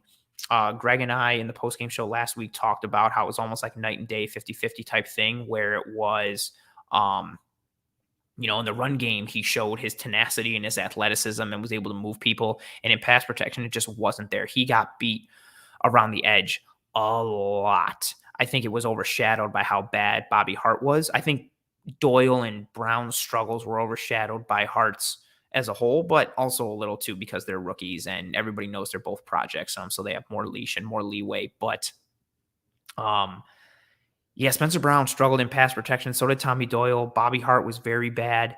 Spencer Brown was good enough in the run game, but again, those guys are projects. Cody Ford had a really strong game against the Lions. I liked him a lot. Brian Daboll spoke about him. Daboll spoke about Cody Ford, and he said, quote, "He knew what to do and when to do it. He kept the depth of the pocket most of the night. He protected inside out. He got movement on the line of scrimmage." Yeah, Cody Ford had a really good game, especially coming off of the injury that he's coming off of last year. And the reports were how strong he rehabbed this offseason and how hard he worked and the shape that he came back in. And he looked fluid and athletic for anybody his size, but especially for a guy who's wearing a brace and coming off of a tear like that. So kept his hands inside on a lot of plays, showed good understanding and form and technique. So really, to your point, Griff, maybe at right guard is Cody's spot. I thought left guard would be more of his spot, but maybe it's right guard. But Ford showed some really good flashes against Detroit, so I'm hoping that will continue. Also some notes with the offensive line. Brian Daboll spoke very highly of John Feliciano and the shape that he was in for camp this year, how he changed his body type and body shape and body form a little bit, came in much leaner, and his conditioning seems to be up there and his energy level is up there a little bit because of the weight loss. So he's transformed his body a little bit, which is a really good thing to hear. And then Dable also hit on the grit and edge and tenacity that Feliciano brings, which we all know. But if he can add more effective, non-emotional play and not like, oh, he's a great locker room guy. But no, we need more of like, he's a great run blocker or he's tremendous at this on the field. If he can add more of that to the game, that would be great. Oh, comment here from Omega Outlier. Cody Ford is my 2021 Bills stan. He's looked great. His mental health is so improved. I've watched every presser interview he's done, and I am so happy for this young man. That's a good call. There was, I forget who said it, but they talked about how just happy Cody Ford was, just like grinning from ear to ear or beaming, just with how happy he was to get back and play, combined with how well he played against Detroit. So that was a really awesome performance to see from Cody Ford. And again, that's another one to watch for. We know that Dawkins and Daryl Williams are going to be the pillars on the outside, but the pillars of the offensive line for the next at least couple of years, but potentially also with Mitch Morris. I would like it to be Mitch Morris, but I don't know what his health is like with the concussion history. But if Cody Ford can be another stabilizing factor on the offensive line, that would be great. That would be a huge, huge, huge thing. And then another follow-up comment from Omega on this. Never realized how much his spark was gone until it came back this camp. One position, let him max. He will shine, make us look great. Yeah, so I'm really happy for Cody Ford and really looking forward to him. To your point, Omega, and it's awesome that you're a Cody Ford stan this year in 2021. That's pretty great. But yeah, the offensive line. Other than that, we got to see what things look like. I am very worried for what the tackle depth looks like. I want to go back to this comment here from Heather, who said, what to do about left tackle if Dawkins can't play. I'm very worried if that is the case. If Dawkins can't play, I feel like Spencer Brown is the starting left tackle, which doesn't help me sleep at night. No disrespect to Spencer Brown. He's just not there yet. He played at Northern Iowa, didn't play in 2020, opted out, played 8-man football in high school. So he's just really green and really raw in his football career. He's got tremendous size and athleticism, but he's just not there from a technique and polish and refinement standpoint right now. So, I think the effort is there, but I just think the execution is not. I think he would be next up at left tackle if Dawkins can't play, which, again, scares me. I think we all at this point took Ty and Secchi for granted. Just a really quality backup swing tackle who could play right and left and give you quality reps when you needed it in a spell or even for a couple game stretch. I'm scared for the tackle depth. I came into this year thinking that safety depth was going to be most concerning. Now I think it might be the tackle depth. I'm very worried. And so offensive line, again, especially with a grouping like the Bears who can get after it and rush the passer and have a good front seven and a good defensive line. I want to see how Spencer Brown holds up. I want to see how Tommy Doyle holds up. I want to see how Cody Ford holds up again, but especially the tackle aspects, because I am worried for that tackle grouping and that tackle position. Oh, comment here from Two Scoops. I didn't see this. So Quentin Morris dropped an easy ball today in practice. See how many third quarter snaps he gets. Oh, that's disappointing. I really like Quentin Morris. What else? Anybody wants to start getting any questions, thoughts, comments, concerns in?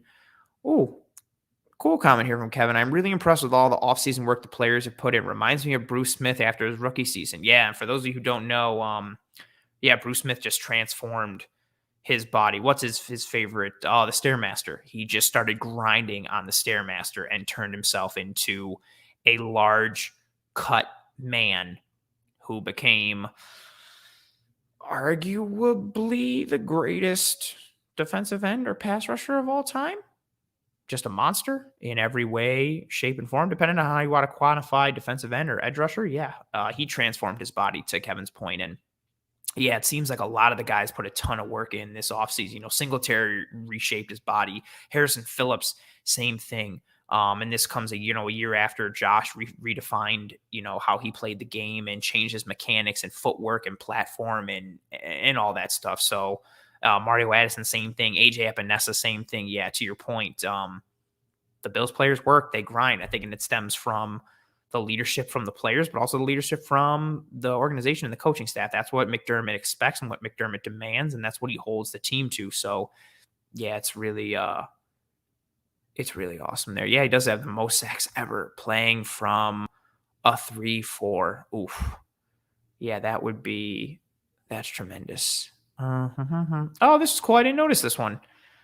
From Two Scoops. Ford had a great moment where he gave some encouragement to Tommy Doyle after a false start, showing a little leadership. That's really cool. I did not know that. That's really cool. Oh no, I don't think. Comment here from Donnie Brook, in reference to everything. For the tackle spots, Cody Ford might find himself back at tackle if that happens in reference to Dawkins not playing. I don't think so. I don't think they'd mess up his development and kick him to tackle like that. I think they'd leave him at guard, and just have him or have Spencer Brown receive help in some way, shape, or form, whether that means lining up the tight end on his side or sending running backs out there more to chip and give him some help. Ooh. Question here from Daniel. Where would you rank Dawkins out of all the starting left tackles? Oh, good question. I'm going to take a sip of water. One, because I need it, but two, so I can think about this question.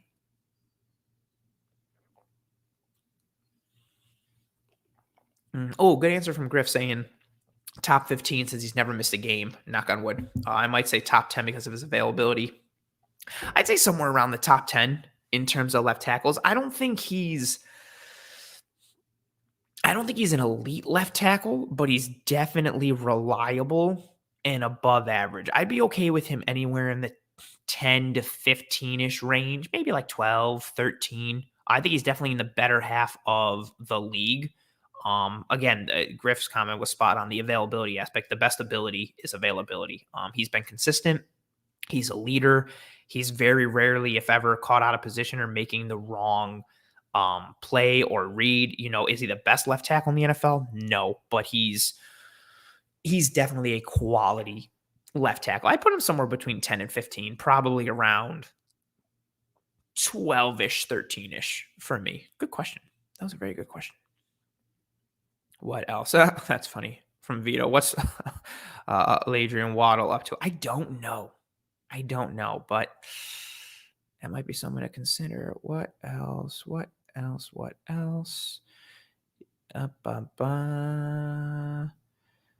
Anything else? He's got to be top 10 in starting left tackles. There's only 16. Well, no, there's how many teams are in the NFL? Therefore, you have one starting left tackle for every single team. Question from Dan. Do you think Spencer Brown takes over the starting job anytime soon or possibly comes in on run plays with Doyle for some power up front? No, I do not.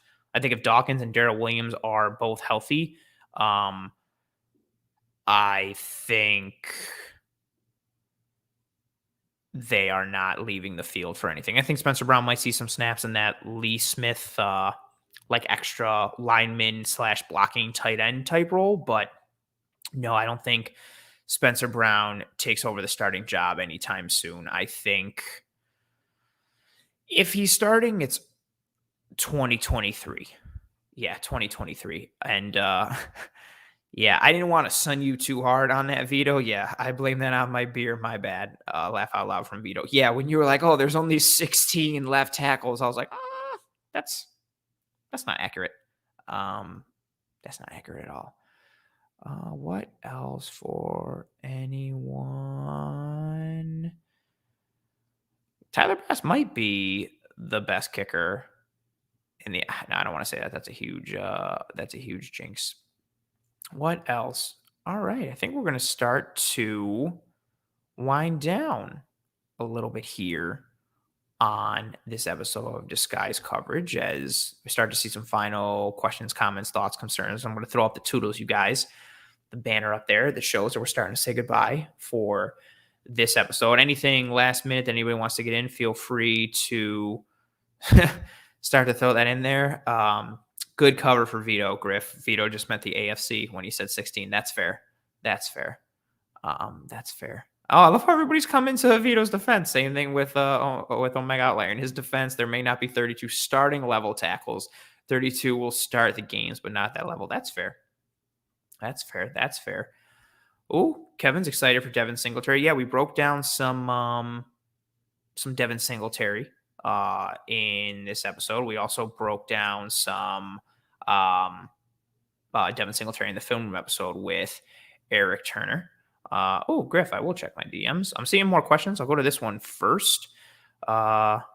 Copy that, Griff. I appreciate you. Go do your thing with the wife. I appreciate you. Thank you for stopping by and being fantastic as always. Question here from Steven. If Ford is good this year, what difference does that make? I think a big difference. If we can get solidity, if we can solidify and get consistency from our guards, that's a big thing for this offensive line. I think we have stability both in play and availability, again, knock on wood, in our tackles from Daryl Williams and Dion Dawkins. Williams was a mid-season all-pro pick for a lot of publications. He played really good. Dawkins, as we've already established, is a top 10 to top 15 left tackle in this league, so very, very solid. I think Mitch Morris is much better than people give him credit for, so I think we're solid at center. If we can get solid guard play, we're going to be better in the run game in terms of our effectiveness and our efficiency. If we can get better pass protection inside, again, I'm thinking of playing Kansas City, and I'm thinking of what Chris Jones did to us on the interior. So if we get a good year from Cody Ford to the level of, if we can just get Cody Ford to not be the weak link on the offensive line, I think it does a lot for our running game and our pass protection. If we can get to the point where, this is no disrespect to John Feliciano, but if we get to the point where John Feliciano is the worst lineman on our team, we're in good shape.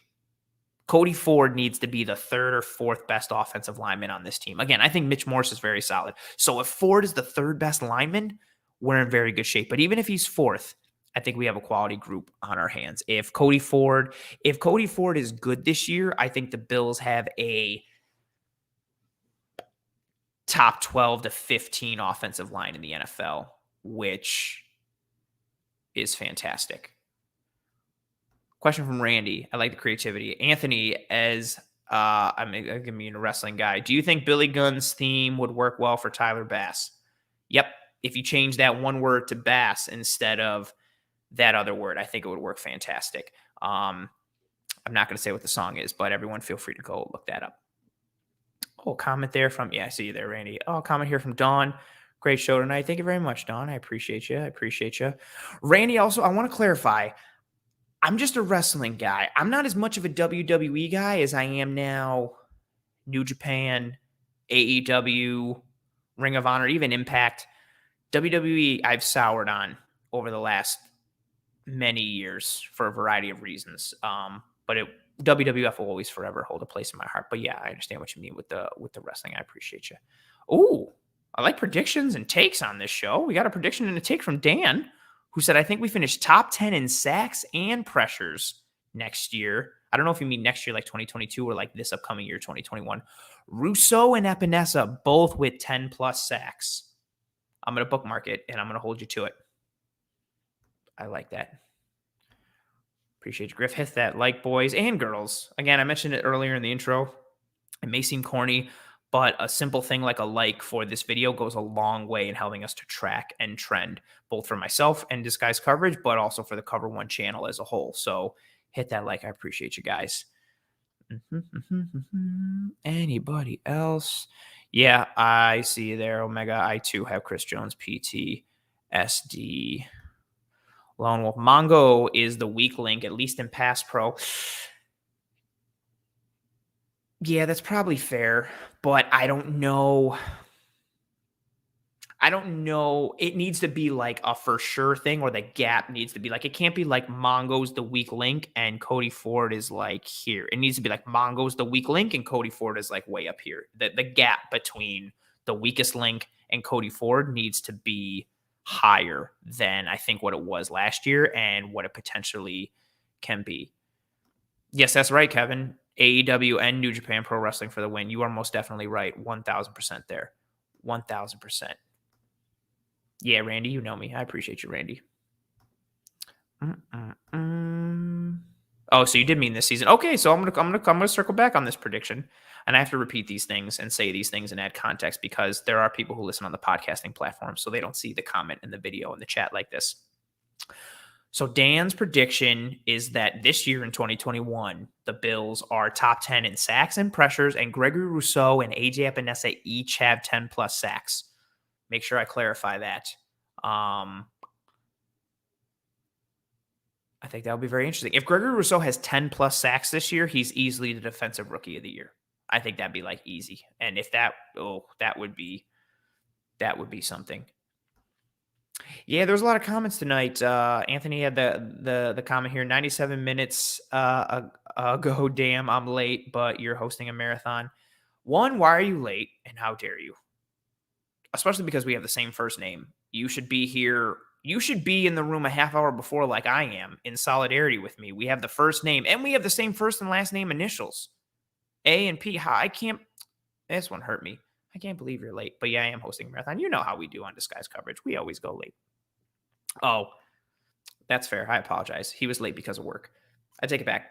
That's my fault. I take it back. I mean, but also, like, is work really important? Like, is it? Are jobs really important? Are benefits really important? Is money important? All the answers to those things are yes. You work second shift. I appreciate you, Anthony. You're a good person. I appreciate you tuning in regardless, whether it's live, whether it's later, audio only, video, podcasting platforms, anything like that. I appreciate you, Anthony. You're a good person. What else? Oh, this is a good question. Again, as we start to wind down here on the show, question from Omega Outlier. What is the biggest surprise of 2021 versus 2020? We'll have teams coming for us unlike 2020. That's true. We have a target on our back now. We will not be catching anyone by surprise. If anything, we are the hunted and not the hunter. No matter how much Brandon Beane wants to say, we haven't won anything, so we're still the hunter, so on and so forth. No, the Bills are a top team in the league. They have put a lot of teams on notice. They are the hunted this year. We will have teams coming for us. So what is the biggest surprise of 2021 versus 2020? I don't know if you mean by, I don't want to how to like quantify surprise, but I think I'm going to say the defense as a whole. I was just going to limit it to the passer, but I think the defense as a whole, I think the defense this year in 2021 gets back to actually, and this would work for the surprise versus 2020. I think after the year the Bills defense had in 2019, a lot of people thought the 2020 defense was going to kill it. And I know fantasy football isn't real football, but the Bills defense was like a lot of times the first defense off the board in fantasy football last year, even amongst non-Bills fans, they were the first defense off the board. So people had high expectations for the Bills defense last year. And then between COVID, injuries, COVID opt-outs, the Bills defense did not perform last year. I think that was the biggest surprise for the team in terms of the jump for the offense versus the drop down for the defense, even though the Bills defense was still a top 10 DVOA defense. Oh, there you go. As you mentioned it right there. McD's D's don't suffer middling DVOA consecutive years historically. Very fair point. I think the Bills defense got better as the year went on. Again, I think they finished around a top 10 DVOA defense. But I think the defense gets back to being a top 5 defense this year, depending on how you quantify it. Like whether it's points, I don't want to go by too much because, sometimes like, oh, well, they give up like 450 yards a game. But if it's garbage time and you don't really care, like we had a lot of games like that. Like the San Francisco 49ers game didn't really show how dominant the defense was because the Niners put up points in the second half and in the fourth quarter when the game was done and the defense didn't care anymore. But I think this defense gets back to, I think this 2021 defense is closer to the 2019 defense than it was to the 2020 defense. I think we see more stable play. I think we get a jump from Tremaine Edmonds. I think we see better play from the defense because of a healthy Matt Milano. I think we see a better and improved pass rush. And I think we could potentially see a top 5 defense. I think that'll be the biggest surprise. I think everybody's talking about Allen and Diggs and the offense, and rightfully so. But I think this defense gets back to its 2019 form and things start to balance out a little bit there. Question from Chris. Level of concern, scale 1 to 10 with Diggs' knee ailment. If he's not practicing fully the week leading up to game 1 against the Steelers for the regular season, I'm at a 10. Right now, I'm at like a 5 just because I'm always paranoid, and anything that isn't perfect for the Bills, because I've been scarred so much as a lifelong Bills fan, I am always on alert and always paranoid. So anything that's not perfect gives me concern. But right now, because we still have several weeks leading up to the regular season start, I'm fine. But if he's missing any type of practice leading up to the opening game against the Steelers, or if his gait looks odd when he's running routes, then I'm going to jump right to a 10. It'll be 0 to 100 real quick for me. I will be very, very, very worried. Anything else? Oh, the comment right above this one from Daniel. If the coaches wanted Epinesa to remake his body so drastically, why draft him instead of someone already with the build that they want? So a couple reasons. One, the stuff that you got going on between the ears and what you have in your brain and your mental makeup and who you are as a person. From all accounts, even just from the behind the scenes interviews that I think it's in the Embedded series from last year, the interviews with AJ Epinesa and what you've just heard about him in reports. Dude's a grinder. He is so processy. He is what Sean McDermott looks for. He works hard. He shows up early. He leaves late. He's dedicated. He's got tremendous character. What he's got mentally, his mental makeup and his attitude is not something that you can easily find in any player. One. Two, even though you can change a body type, you still have to have certain fundamentals or certain characteristics that allow you to succeed in that body type. So the hand quickness is something that has always been present there for him. The strength in the hands is something that's been present there for him. Just because you might have a guy who's leaner or with the same body type as someone else doesn't mean that same level of, they'll have the same traits and the same level of quality in those traits. So it's not just about like, oh, well, we value this body type. You got to value the effectiveness potentially with that body type based on the traits and characteristics you see in that player, along with the mental makeup that they have. And I think AJ Epinesa checked all those boxes for them. And I also think, maybe we even see AJ Epinesa came in and maybe it wasn't an initial thing. Maybe they drafted him to be the guy that came out of Iowa. And then they were like, you know what? We kind of want you to do this other thing. And so he went that other way. Could be that as well, but I think it's a little more in my first answer. Like this comment here from Lone Wolf. It's nice to know that other teams are trying to figure out how to beat us instead of the other way around. Yeah, I still don't even like to talk about it because I'm superstitious and I feel like I'm going to jinx it. And yeah, 2 scoops. Epinesa at pick 54 was great value. He was another guy who didn't test well, and so he fell. We see that happen a lot. Granted, he didn't fall as hard, but Terrell Suggs is one that always comes to mind. Awesome year at Arizona State. Led the nation in sacks. I think set the individual single season NCAA sack record at Arizona State.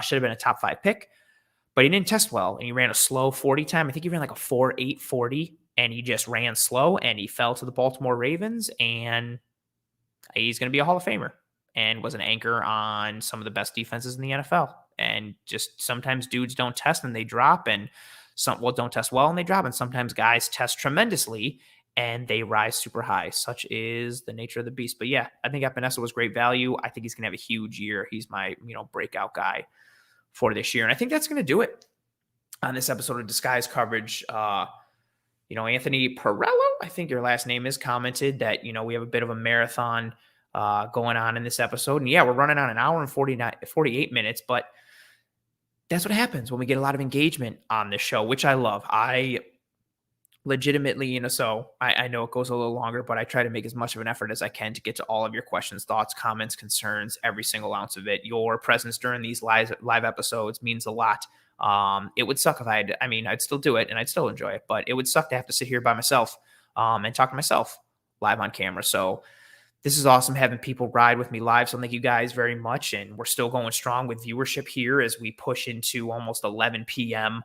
On a Thursday night. And I know people still have work tomorrow or they're finishing up work now. So however, you watch this episode, whether you were watching this later watching it live now, listening to it later, whatever have you. Thank you so much for your support, your listen, your download, your feedback in any way, shape, or form, but especially that support aspect. I say it every week, and everyone from Cover One echoes the same sentiment.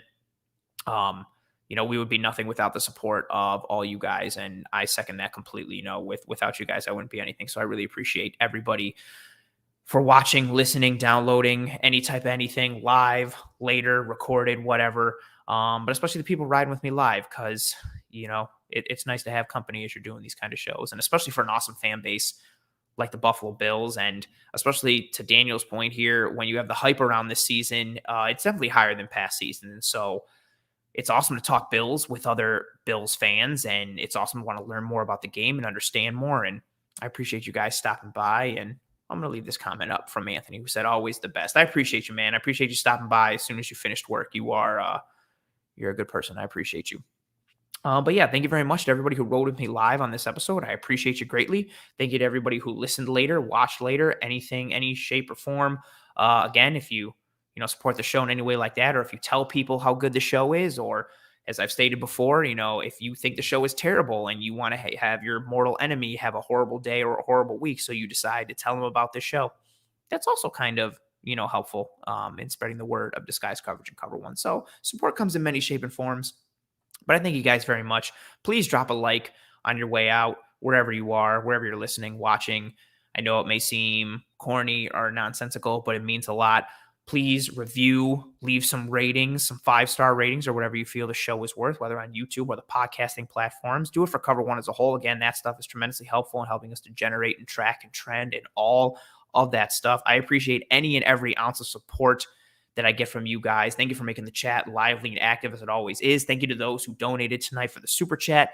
Thank you to everybody who gave me really nice words of encouragement and positive things. As always, I appreciate you guys more than you will ever know.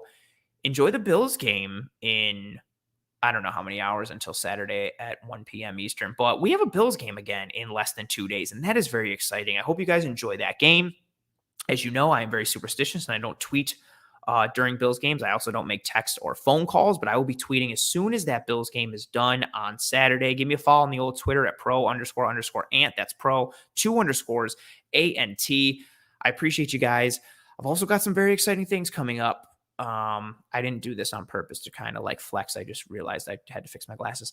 There's some very exciting things coming around for Disguise coverage for this upcoming season in a few short weeks. And there's also some exciting Cover One news in relation to myself as we start to move forward towards the regular season. And there's also some very exciting Cover One news as a whole for the brand and the network as we start to move towards the regular season.